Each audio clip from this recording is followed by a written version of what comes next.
Hello, ladies and gentlemen, boys and girls, college football fans, college football financing fans, college football seeking fortune fans across the nation and around the world. This is Tim May with the Tim May Show. And yeah, you recognize the guy in the co-pilot seat. He's been on here many times. I was going to say several times, but I think he moved into the realm of many times. Pete Mm. Nakos at on3.com and obviously does stuff with us at Lettermen Row. Welcome back to the Tim May Show. Thanks, Tim. Thanks so much for having me on again. Yeah, and by the way, I'm going to look at my camera now, not the screen. I get mixed up sometimes. I am getting older, Pete, but I've got you on because grudgingly, the NCAA, the major conferences, the major teams decided finally to come to terms with House versus NCAA, a Yeah. huge lawsuit that was hanging out there seeking reparations for one for another term for guys and gals not getting to enjoy the fruits of NIL from many years ago. They've reached a what do you call it? A plea agreement? Not plea agreement. What's the word I'm looking for there, Pete? Settlement agreement. Settlement agreement. Pete's only 50 years younger than me, but he fills in all the blank spaces for me. But a settlement in that case, along with a couple of others, as NCAA President Charlie Baker pointed out in a message he sent out to the schools on Friday. But in a nutshell, Pete, what are the ramifications going right now for the schools and the conferences and the NCAA involved? Yeah, Tim. So some of the finer details here that people hear about. The NCAA and all conferences are going to be paying $2.7 billion in back damages over the next 9 to 10 years to athletes who didn't have the opportunity to capitalize on NIL, but also athletes who will now be opting into revenue sharing that will be paid directly from universities, which is obviously unprecedented and really flips the NCAA on its head, and amateurism, which has been dead for years, is officially dead. We can definitely put the timestamp on that gravestone. I think the Hmm. other thing that a lot of people care about here is this is not a done deal. This is the plaintiff and defense team coming together and agreeing on terms of a settlement. This still needs to be certified by a judge who could poke holes in it. And there is a thought that um, this could um, prevent future athletes who opt into this from suing the NCAA. Um, some legal minds have really pushed against that and said that maybe a court can't rule on that. Yeah. So that's going to be one thing of note moving forward. And while it might not be the most enticing news, it's also really noteworthy in terms of the future of college sports. And the other thing too, Tim, is just like any TV deal, right? When we say with the Big Ten signing with CBS and Fox and others, this is a 9 year deal. So yet again, there's going to be a timestamp on this that's going to come up. Well, and that's going to be something that we'll have to continue to keep our eye on in the years ahead. Yeah. The way I understand it, I mean, for one of another term, the conferences and the schools and the NCAA are going to be able to pay the reparations sort of on an installment plan, right, through several years, which lessens the immediate blow. But of Right. course, what's coming is there's good as you point out, there's going to be revenue sharing by student athletes from henceforth. I like to use a Yeah. big word even when it's wrong. Henceforth of this agreement, and it's really interesting because I keep trying to explain to people that the revenue sharing aspect of things will be uh, the athletes could be getting upwards, I think, of almost 50% of the revenue generated, profit generated by the schools, or revenue generated, really, uh, heading forward. But that won't keep them from also enjoying any NIL deals they come up with, right? I mean, Yeah. it's a payday. It's a payday times three for a lot of the major athletes going forward. Correct? Yeah, we call NIL deals because that's kind of the tag that was put on this new era of college sports that started in July 1, 2021. At the end of the day, they're endorsement deals, they're marketing Yeah, deals, they've been around forever. yeah, It's the first time in college sports. So Beyond that, too, Tim wrote a big story yesterday about the fact of how collectives aren't going anywhere. The revenue sharing, schools are going to be able to share up to 20 million per year.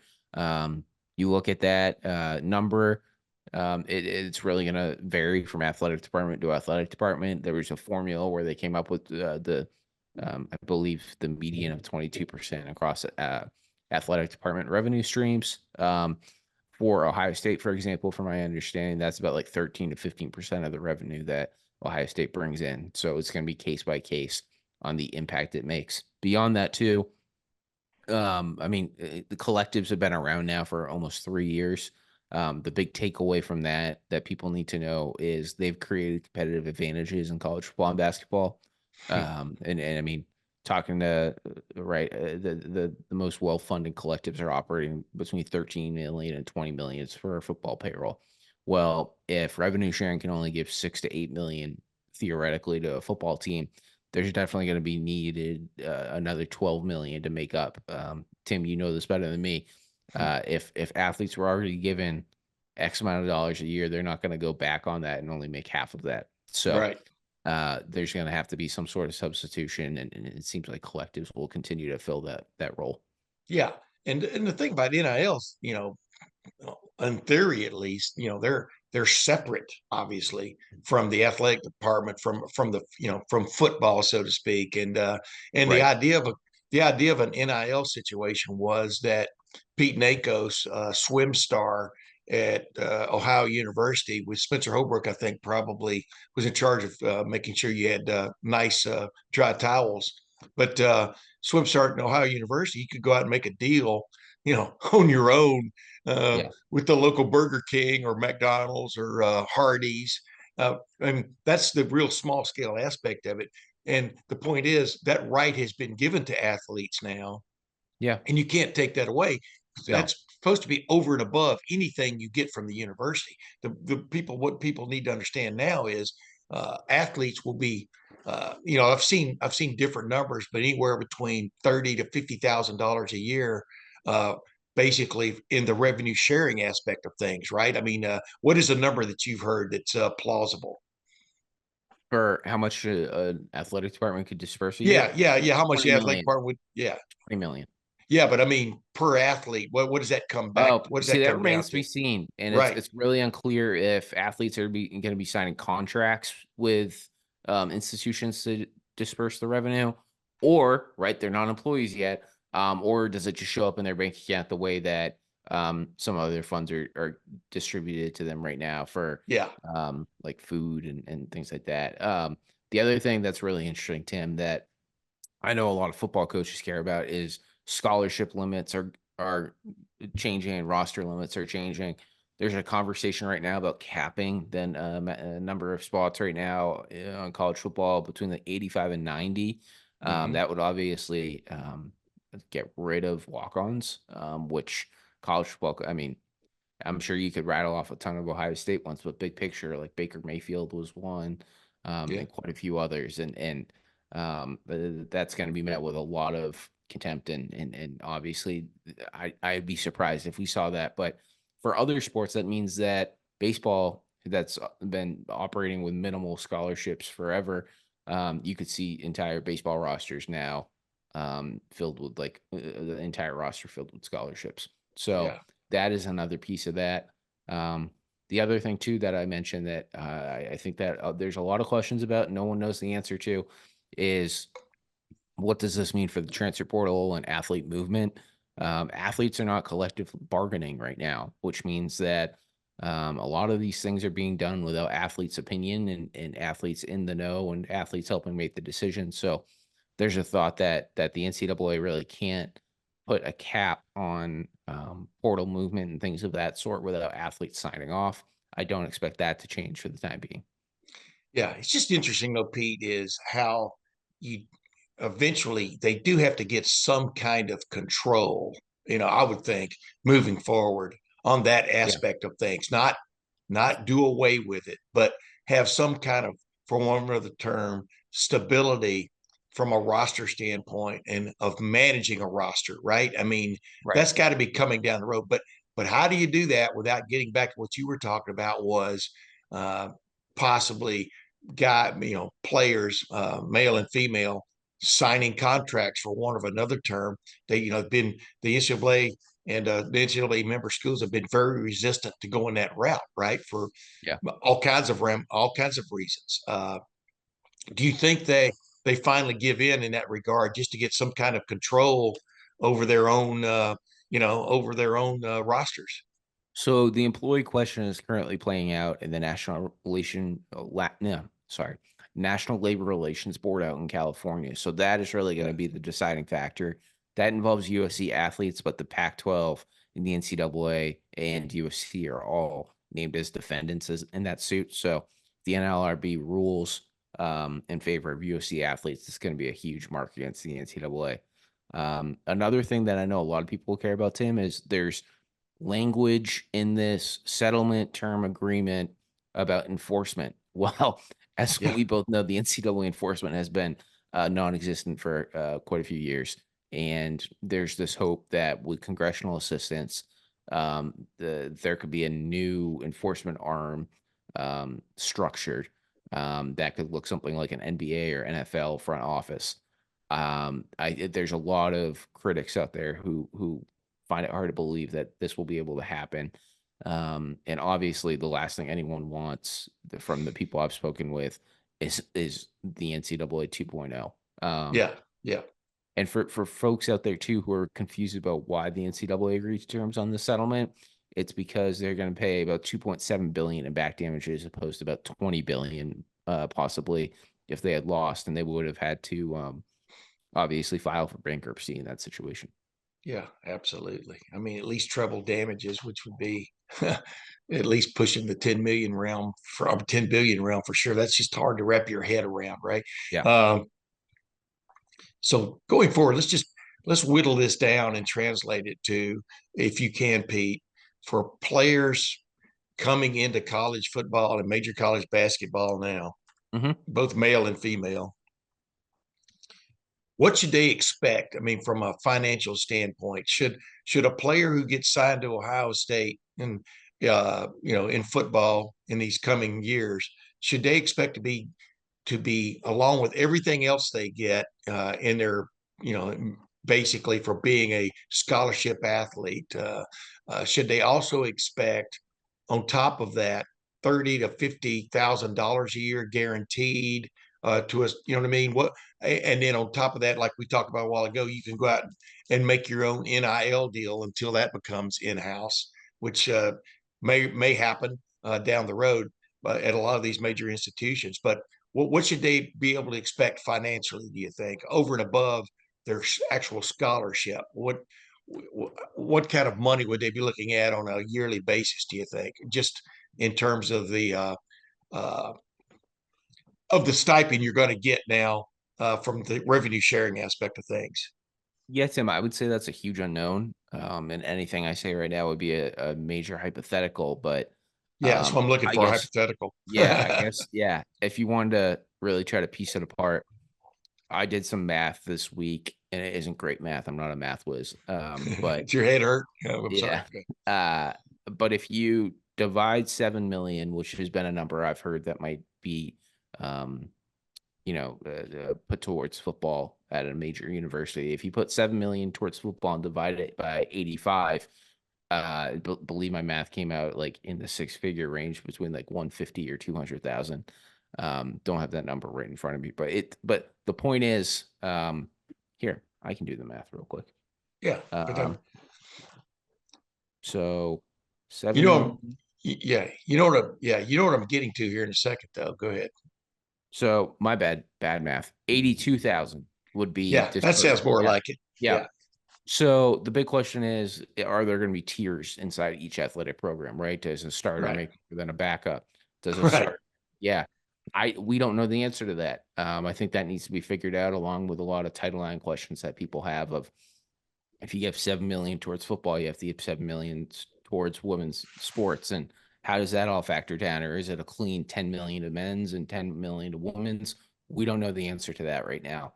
That's a big question mark. The Yeah, one thing I can assure you is obviously athletes are going to be able to continue to ink endorsement deals with brands and companies. And at this moment, it doesn't appear that the settlement puts anything in place towards really enforcing NIL collectives. And so I don't envision those going away at this point either. Yeah, so I know that's down. That is definitely down the road. It has to be kicked, just like the Title IX situation. How it affects male and female. Does it affect it on an equal basis? That still has to be is litigated the right term. And it still has to be some. There has to be some guidance, basically from the federal government on how that's going to play out. Right. I mean, that's the Yeah, great unknown now moving forward. I would call it clarification. And I would say Clarification. that Yeah. the reason why revenue sharing didn't come 20 years ago is everybody was scared of dancing around the Title IX question. I think collectives will be a big part of that as well, right? If you keep those as third party entities and not in house, they don't have to apply to Title IX. So Right. then do you make up for that football um, payroll through the collectives and keep those separate? I mean, Right. no surprise here. Ohio State's paying in the 8 figures right now for their football team, and same with Oregon and Texas and Tennessee and Ole Miss and all the big dogs right now in college football. So that's not going to go down to a low 7 figure number. Yeah. Yeah. Really interesting times we live in, right, Pete? I mean, Yeah. and like you just pointed out, it's not over yet. The other interesting thing was, Gene Smith pointed this out several weeks ago that what people have to get used to, maybe in the rest of the athletic department. Ohio State has 36 varsity sports. Alabama, I think last time I looked, had like 20, 21, 22, somewhere in that number. Yeah. These are not.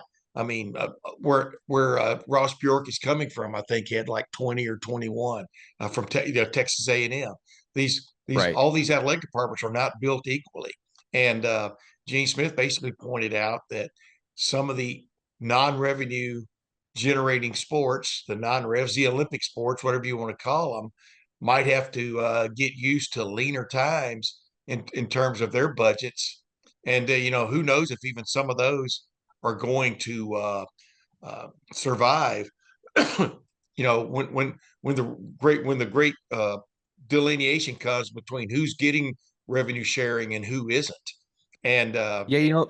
The one thing I'll mention, Tim, is I am very skeptical of any programs being cut. And the yeah, reason why is I mean, the salary pool is put towards athletic department staffs and coaching staffs and softball coaches making $1 million and things like that. Like, and that's not at Ohio State, but across the board. I think a lot of that is going to change. And I think that we saw Penn State announce this past week a $700 million investment in Beaver Stadium. yeah, I can't promise you this, but I'm pretty confident in saying that that will probably be one of like the last major stadium renovations that we see for some time. yeah, Um, yeah, Texas right, A&M cut some staff this spring. I think that's going to become more frequent in the coming months. And I can't tell you if every varsity sport is safe, but I'm very confident that I'd be really surprised if people start cutting sports just because of yeah. everything that brings with it. Yeah, the point wasn't they were going. It wasn't they necessarily were going to cut sports, but Right. some of the funding for those sport, where teams have enjoyed maybe some trips to tournaments and Right. across the country, whatever could go to the wayside. Meaning, Yeah. Gene's point was he's always wanted to fund sports to the level where they can compete nationally, not just in their own neighborhood.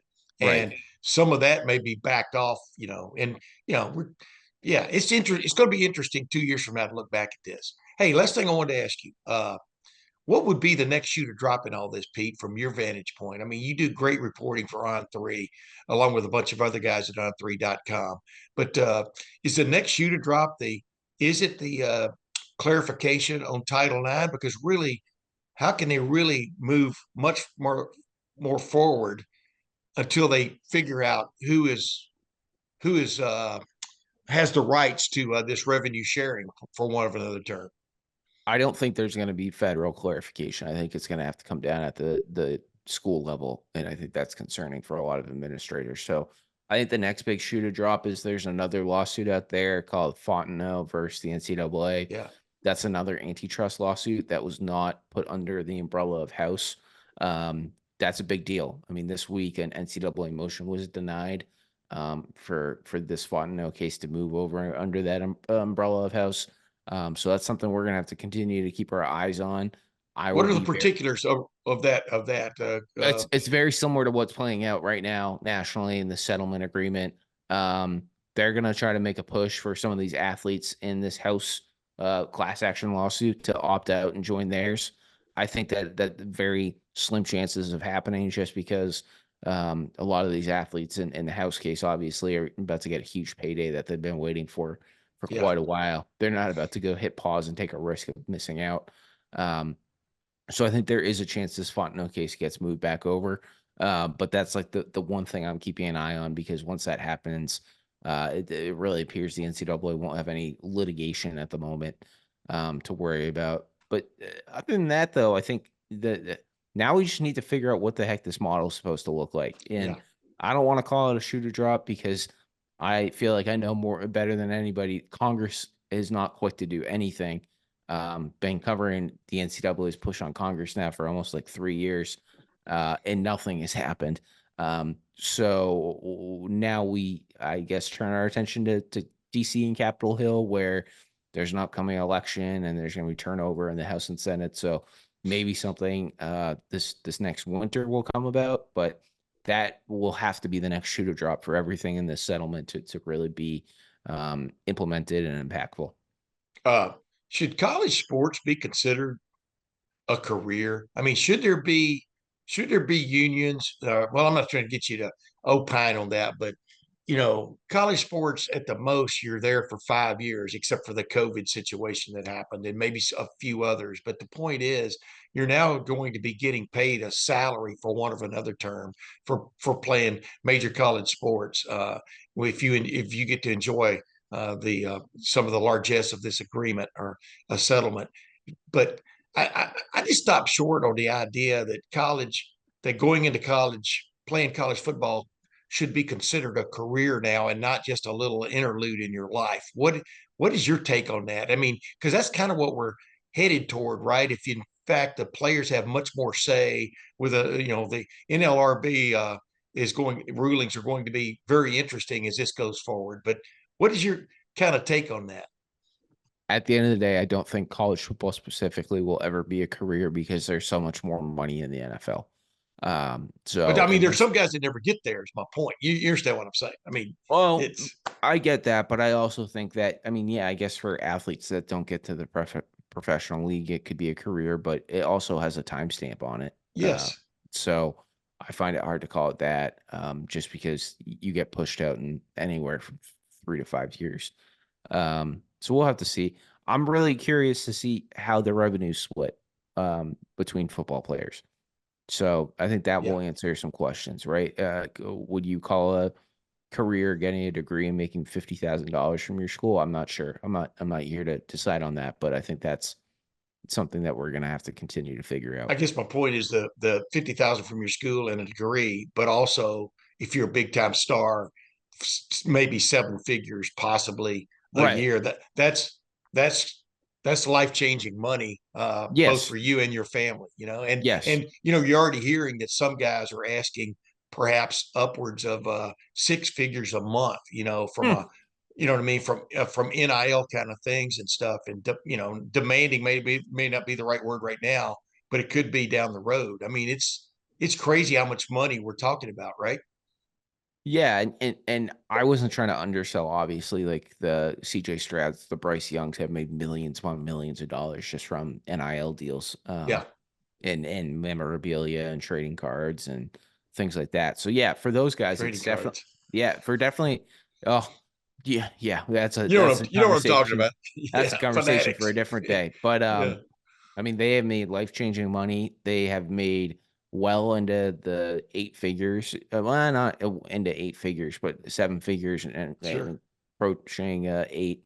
And I mean, look at what Caleb Williams has accomplished and winning the Heisman and all the deals that have come with that. So for those Yeah, guys, yeah, it is life-changing. I guess my point was it remains to be seen what it means for the common Joe at uh, some of these programs who are just going to be a career backup. yeah. Which is what it was meant to be in the first place. But Right. I mean, this time, hey, Pete Nakos, boy, Always enjoy having you on here. I think you know that. You can tell by the excitement in my voice, can't you? I can. I can. Thanks for having me on, Tim. Hey, man, it's always a pleasure. And ladies and gentlemen, until next week, this is Tim May for Pete Nakos. We'll see you then.